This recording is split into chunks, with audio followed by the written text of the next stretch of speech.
So here we have a representation of the guitar fretboard.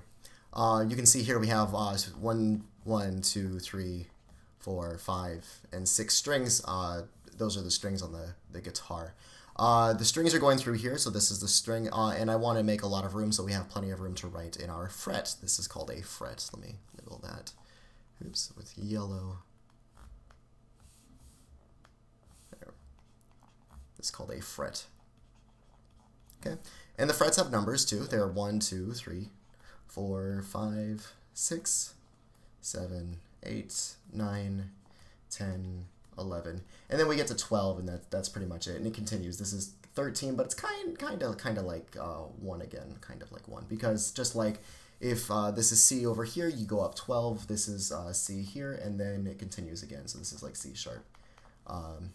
So this would be C sharp if this were C. Okay, but it's not. So let's back up a little bit.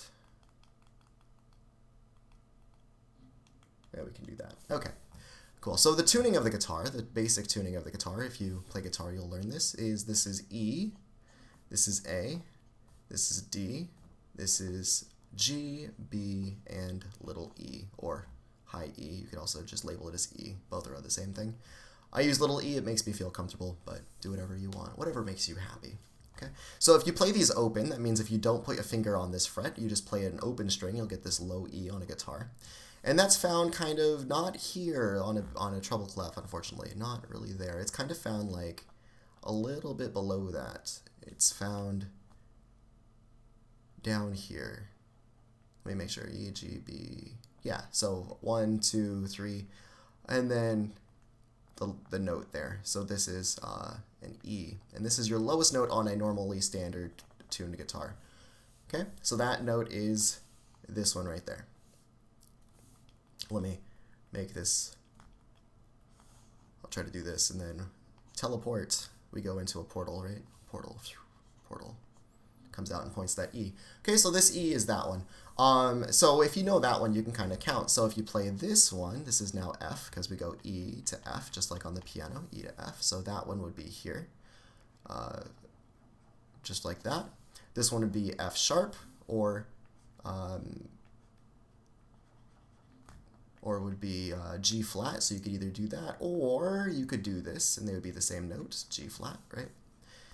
And so on and so forth, all the way up to here. This one is your 12th, so this would also be E, right? E, F, F sharp. Let me start writing these in, and you should know by now that this should also be G flat, and this is F, or E sharp, and this one is G, and this is G sharp, and this is A, and this is A sharp, or B flat, and this is B, C, C sharp, D, D sharp, and then we got E again. Okay, so but this is a higher E. This is the E found here. This E is an octave higher, right? So it's that E there.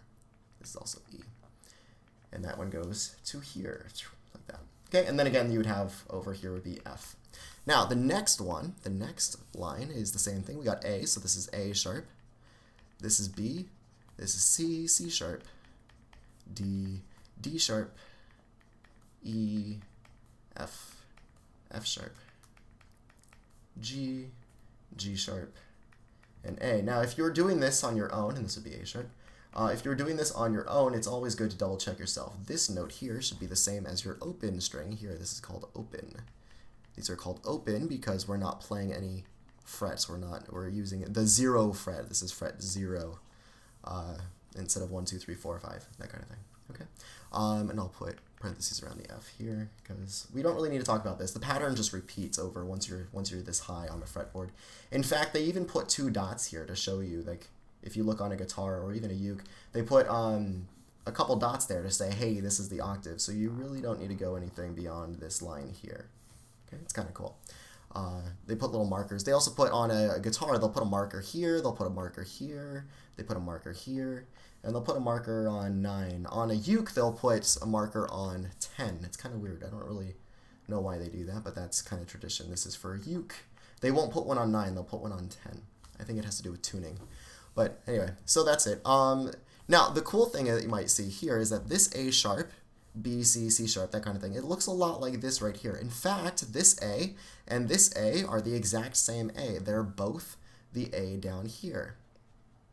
They're both that A, so they overlap. So this B is this B, this D is this D, this F is that F. And the reason you might want to play, say, this B instead of this B is because of where your fingers are at any given time. If you're playing a lot down in this area during your song, during your music, then you might want to play this B more often than you would play this B. But if you wanted to play up in this area, maybe your song has a lot more higher notes. This has lower notes down here, so you would play more higher notes. But if you still need this note, you would play down here instead of over here. So sometimes you need to use the different Bs. Kind of cool, right? So if we continue, this D, I'll start outlining these in different colors. So this D is this D right here. You can see this. So we got A, go into A right here. And I'll even put a circle around this D here. Okay, so this D goes to that D. We count up, D goes to D sharp, E, F, super cool, right? F sharp, and G. And if you look at this G, I'll do it in pink. This G is the same thing as this G here. Okay, so they overlap. Again, this is really common.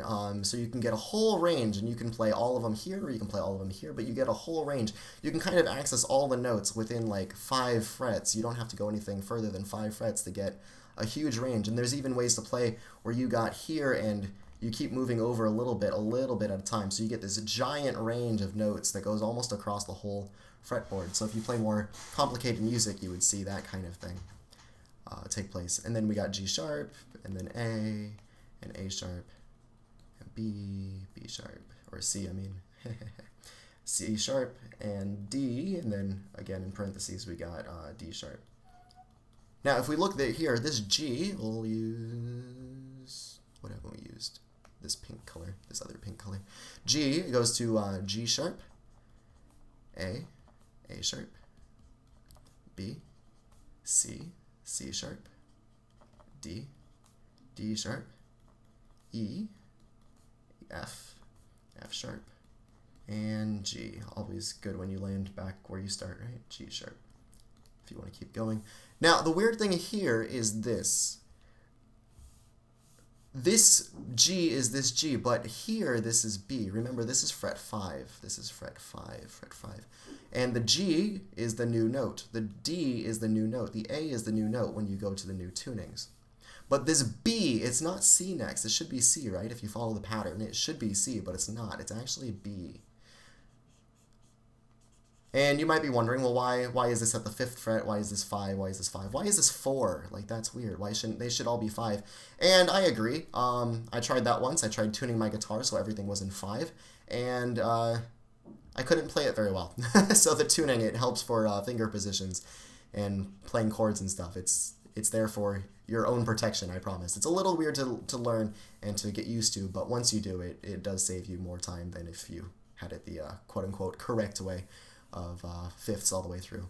Now, after this is C, C sharp, D, D sharp, E, F, F sharp, G, G sharp, A sharp, and B, and then this is finally C again, right, in parentheses.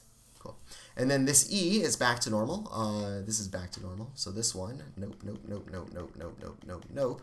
But this one's back to normal. The E comes here is the E, and then this is F, F sharp, G, G sharp. And again, all we're doing is counting. This does not change. The fretboard never changes. If you're tuning like this, then this is always the same. Sometimes you might need to change this note. It's really common to make this a D instead, and then that would change this. But right now it's all the same. Until you get into more complicated music, you probably will use standard tuning anyway. D sharp, E, and finally F. Now, finally, it's useful to note that this E and this E, even though they're a couple octaves apart, this E goes to F, F sharp, G. So does this one, E, F, F sharp, G. So if you learn this line, or you learn this line, you kind of learn both of them. It's kind of nice. Everything else, you do have to learn all 5, but you do have these to go with. Okay. So if we continue along, the notes are here. Again, I'll write them here. We got E, G, or I'm sorry, E with the tunings, right? E, there we go, E, wow. That's an E, I promise, guys. E, A, D, G, B, and little e. If we do this here, it looks like this. Let me draw a line here to keep us honest. You got E down here, 3 lines below. E, A is here. D is here. G is here. B is here. And E is up here. And I'll write these out. We have E, A, D, G, B, and E, little e, I'll write little e just to keep us sane. Now, if you play way up here, this high E is all the way up here. Let me see if I have enough room to even fit this here. You go up to there, that's C, and then E is here. Okay, so it's up there. It's 3 lines up. This would be that E there. So it's really high. But if you look here, the range that your instrument can go, unless you go into the stratosphere here where it gets a little crazy, the range is pretty stable. Most of the notes will fit right in the treble clef. A little bit below, a little bit above, but that's why the guitar uses the treble clef. Makes it really easy to see everything, right? And that's where the notes are on the guitar.